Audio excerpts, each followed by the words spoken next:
গুৰিহাটীত ৰাস মহোৎসৱ আৰম্ভ। গুৰিহাটীৰ ৰাসথলীত উখল মাখল পৰিৱেশ। ওদালগুৰি খৈৰাবাৰীৰ গুৰিহাটীত মঙলবাৰৰ পৰা আৰম্ভ হৈছে 65 সংখ্যক ৰাস মহোৎসৱ। এই উপলক্ষে ৰাসোৎসৱৰ শ্ৰী শ্ৰীকৃষ্ণৰ যুগল মূৰ্তিৰ শোভাযাত্ৰাৰ শুভাৰম্ভ কৰে অসম বিধানসভাৰ অধ্যক্ষ বিশ্বজিৎ দৈমাৰীয়ে।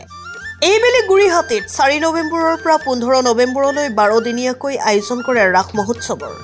গুৰিহাটীৰ ৰাসোৎসৱত বিভিন্ন আধ্যাত্মিক কাৰ্যসূচীৰ লগতে সাংস্কৃতিক অনুষ্ঠানৰো আয়োজন কৰা হৈছে।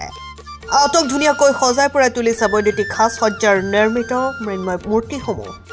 ইয়াৰ উপৰিও আনন্দ মেলা, বাণিজ্য মেলা, চিত্ৰহাৰ, ড্ৰেগন, মদ কাকুৱা ইত্যাদি উপভোগ কৰিবৰ বাবে সজাই পৰাই তুলিছে কাৰিকৰী কৌশলীসকলে। গুৱাহাটীৰ 65 সংখ্যক ৰাস মহোৎসৱত ৰাইজৰ সহায় সহযোগিতা কামনা কৰিছে উদযাপন সমিতিৰ বিষয়ববীয়া জগদীশ চৰকাৰ, মদন ৰাভা, নৃপেন্দ্ৰ চৰকাৰ, নৰেন বড়ো, শংকৰ দাসে। এইটো আমাৰ এটা সংস্কৃতি প্ৰত্যেক বছৰে হৈ থাকে।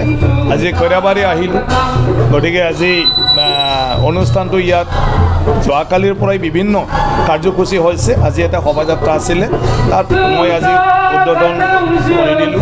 বাকী কাৰ্য হৈ থাকিব, গতিকে আজি ভাল লাগিল আৰু সকলো ৰাইজলৈ মোৰ তৰফৰ পৰা মানে শুভেচ্ছা মই জ্ঞাপন কৰিছোঁ আৰু ঈশ্বৰকো প্ৰাৰ্থনা কৰিছোঁ আমাৰ সকলোৰে জীৱন যেন সদায় ভালে ভালে থাকক আৰু মানে যেনেকৈ এই জগতখনক প্ৰভু শ্ৰীকৃষ্ণই বিভিন্ন ৰূপত মানে তেখেতৰ সৰ্বশক্তি মানে আপোনাৰ কি কয় মানে যিমান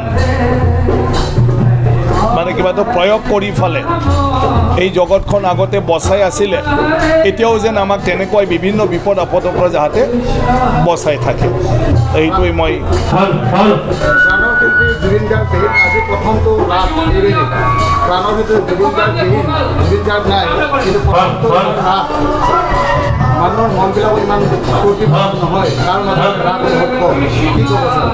না, এইটোতো মানে স্বাভাৱিক। আজি মানে জুবিন আমাৰ মাজৰ পৰা নাই আৰু নাইকিয়া হোৱাৰ পিছত চবৰে জুবিনক সহজভাৱে ল'ব পৰা নাই আমাৰ পৰা তেওঁ হেৰুৱাই যোৱাটো। আৰু যেনেকৈ জুবিনে প্ৰত্যেক বছৰে বিভিন্ন অনুষ্ঠানত সদায় থাকিছিলে, তেখেতক ওচৰত মানে আমি নাপালেও তাৰ বিষয়ে সদায় জানিছিলোঁ।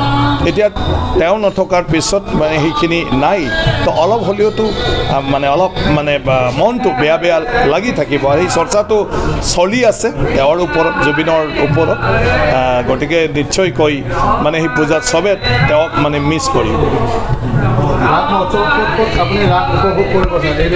আজি ইয়াৰ পিছত আকৌ টংলালৈ যাওঁ আৰু কালি পৰহি আছে। বিভিন্ন জেগাৰ পৰা আমাক মানে আমন্ত্ৰণ জনাইছে, গতিকে যিমান পাৰোঁ, যিহেতু চবৰ ৰাইজৰ লগত থকাটোৱে আমাৰ কাম, একেলগে যোগদান কৰি পূজা পাঠ কৰাটো আমাৰো দায়িত্ব। গতিকে যিমান পাৰোঁ, নাওকাটা আছে, গড়েশ্বৰ আছে, তামোলপুৰ আছে, এনেকুৱা ধৰণৰ মানে ওচৰে পাজৰে যিমান আছে সেইবিলাকত নিশ্চয় ঘূৰা হ'ব। ইয়াত আহি পালে খৈৰাবাৰী ৰাজ মহোৎসৱ মই আহি থাকোঁ আৰু সৰু কালতো স্কুলীয়া জীৱনতো আহি থাকিছিলোঁ। এইটো ৰাজ পূজাত আমি নাওকাটাৰ পৰা চাইকেল চলাই আহি আছিলোঁ। বৰ্তমানতো ইয়াত প্ৰায় বিধায়ক হোৱাৰ পিছত ওচৰতে হৈ গ'ল, অহা যোৱা কৰি আছোঁ। এইবাৰ মোক এটা শোভাযাত্ৰা মানে আমাৰ শ্ৰী শ্ৰী কৃষ্ণ ৰাধাৰ শোভাযাত্ৰা উদ্বোধন কৰাৰ কাৰণে মাতিছিলে, হিচাপে আহি চবকে পাই বহুত ভাল লাগিল।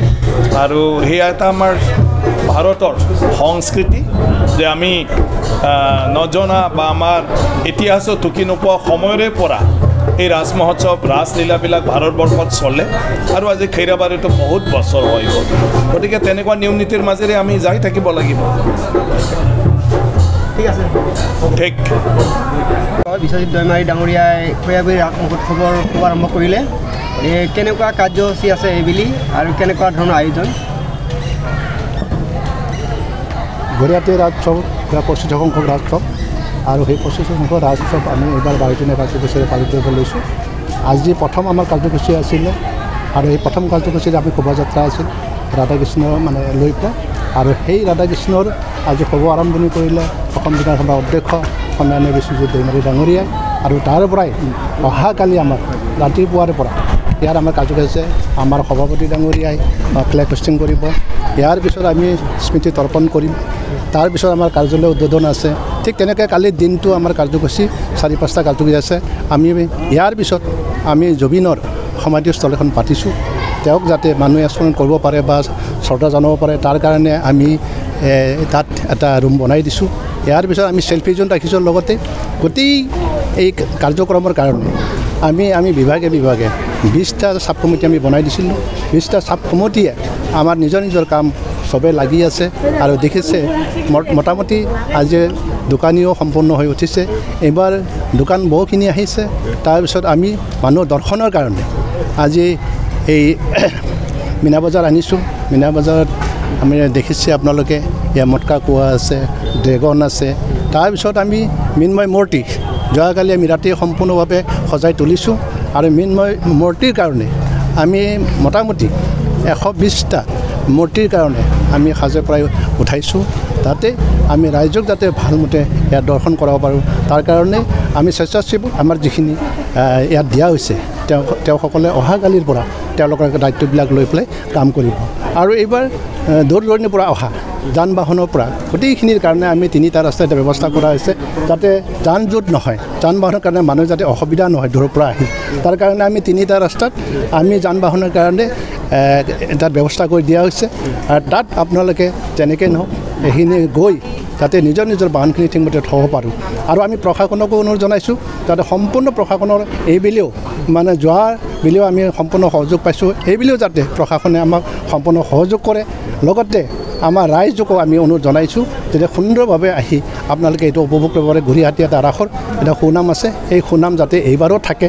এইকাৰণে আমি সমূহ ৰাইজকো আমি অনুৰোধ জনাম আপোনালোকে সুন্দৰভাৱে উপভোগ কৰক কোনো ধৰণৰ অসুবিধা যাতে নহয় আৰু অসুবিধা হোৱাৰ লগে আমি আমাৰ স্বেচ্ছাসেৱী যিখিনি আছে তেওঁলোকৰ লগত যাতে যোগাযোগ কৰে আৰু আমি অনুৰোধ কৰিম যে সংবাদকৰ্মীসকলেও যাতে আমাৰ এইবিলাক ৰাসত তেওঁলোকৰ সুন্দৰ যাতে পদক্ষেপটো লৈ আমাৰ যাতে ভাল এটা ইয়াৰ পৰা বাৰ্তা যায় তাৰ কাৰণে সংবাদকৰ্মীখিনিকো মই অনুৰোধ জনাইছোঁ সেইবিলাক কেইদিনীয়াকৈ ৰাস মহোৎসৱ পাতিছোঁ আমি 12 দিনীয়া ৰাজউৎসৱ আৰু প্ৰত্যেকবাৰে আমি 12 দিনীয়াই কৰি আছোঁ গতিকে সেই 12 দিনীয়া ৰাজউৎসৱটো আমি আশা কৰিছোঁ আমাৰ 25,000 পৰা 30,000 মানুহ হয় আৰু এইবাৰ আমি বাজেট ৰাখিছোঁ 25 লাখ টকা 25 লাখ বাজেটৰ মাজত আমি সুন্দৰকৈ এই ৰাসটো এইবাৰ উদযাপন কৰিম বুলি আশা কৰিছোঁ